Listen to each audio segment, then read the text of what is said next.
Our guest is Dr. LMadu, and the topic is Nigeria, West Africa, and Islamic terrorism.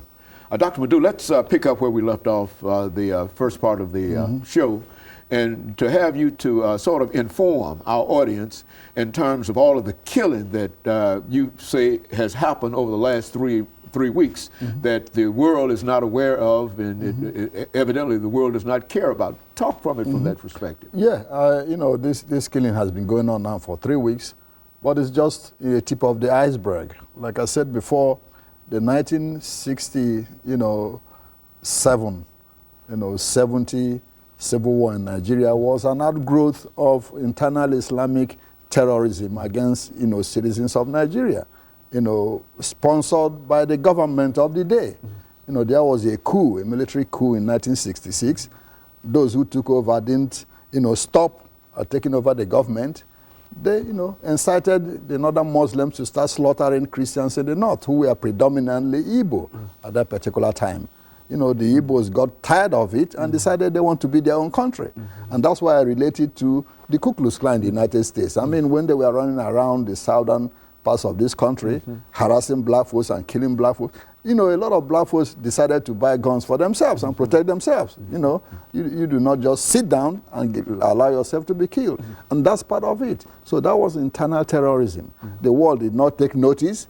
They did not care. But now that, this has happened, they are taking notice. Okay, why? When people are slaughtering others and nothing is done, since 1954, when this has started, not a soul has been prosecuted. Not one of those terrorists has been prosecuted. Exactly, not one has been prosecuted. Now, that gave them license to keep killing whenever they get mad, because nothing will happen. Okay, now, let's fast forward to what's happening now. Where is the president of the country? What's the president of Nigeria? Since November 23rd, not a soul has seen him. Okay? Not one person says they have seen him with their 2 eyes. You have to explain that to the world, Dr. LMadu, because, I mean, how in the world does a president go missing? I mean... Only in Nigeria. Only in Nigeria. Only in Alice in Wonderland, it appears. But Since November 23rd, supposedly he is sick. He went on medical treatment to Saudi Arabia since November 23rd. Did not hand over to his vice president, nothing. So the country has been adrift since then. Okay? Members of his family and members of those who surround him refuse to hand over to the vice president. It was only a week ago that a bunch of clowns, that's what I call them, who call themselves members of the Nigerian National Assembly, that's our own Congress, got fed up with it and decided to empower the vice president to act as acting president.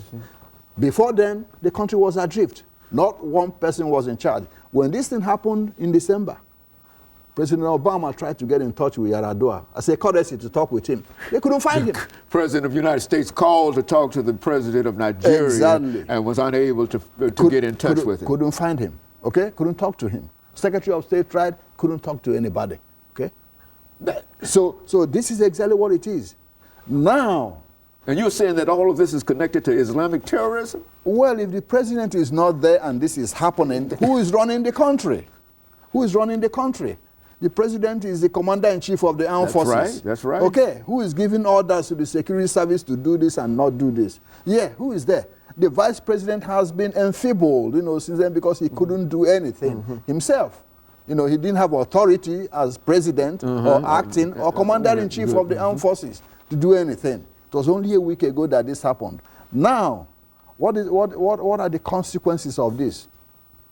We know that the Nigerian police is very, very inefficient and very corrupt anyway to begin with. Now, previously, Nigeria had an efficient police service. In fact, the intelligence department of the Nigerian police was very efficient. But since the army took over in 1966, they deliberately emasculated the police in order for the police not to be a counter to them when they decide to overthrow a government. Yeah, the police was not equipped, walkie-talkies, vehicles, all this completely. Up till now, the police is still suffering the consequences. Okay. Now we say, well, the Nigerian police has to step up and prevent terrorists from catching that plane and coming here. I tell you one thing: ask any Nigerian. If the terrorists want to get into that plane with an armored car and tank, they will go in. All they need to do is bribe the police and go, because that's how corrupt the police is. Now, you have a police force of over 200,000. Is that how large it is? Oh, That's yeah. a large, well, Exactly, over 200,000 men. But I can tell you at any given time of the day, half of them are on the street setting roadblocks on their own, collecting money and harassing people on the street. Ask any Nigerian. Well, now, you talked about a narco state, and now you're talking about terrorist state, and taken together, narco and terrorism, I mean, is there any hope? I mean, what? Well, that's exactly what Nigerians are trying to figure out now. A whole lot of Nigerians are tired of it, okay? Particularly those living in northern part of the country, regardless of which ethnic group they come from. They are sick and tired of it because they cannot sleep without worrying about when somebody is going to stand up and start killing them overnight, destroying properties they built over a long time and all this. Somebody called me yesterday from Jos, where they are doing this killing, and was so furious, you know, saying we are tired of all this nonsense. Every time you turn around, somebody is shooting us for nothing, just because we are Christians. Okay, that is terrorism. You don't have to be a you don't have to be a terrorist. You know, all you need to do is harass people and start bothering people. You become a terrorist. That's what it boils down to. That's what a terrorism is. Exactly. That's what it boils down to. That's what terror. He creates terror among the people. Creating terror. So regardless of who might be, and you're saying that it's Islamic terrorism there. That's correct. That's what it boils down to. Now, at times they want to couch it in political terms. Okay, but what happens is that those politicians in the northern part of the country use these Islamic thugs whenever they want to. In order to control. Exactly, in order to control. That's precisely what it is. Yes, they use them. So that's why when they talk about, well, you know, some of them in the north say, well, they don't know what's happening. They finance them. Last time there was a group of Islamic terrorists in the north called the Boko Haram. That was almost three months ago. They went on a rampage, slaughtering and raping and burning. Indiscriminately, just creating terror. Indiscriminately. Okay? Now the police stepped in and started fighting them. Okay? When they arrested their leaders, the police shot all the leaders.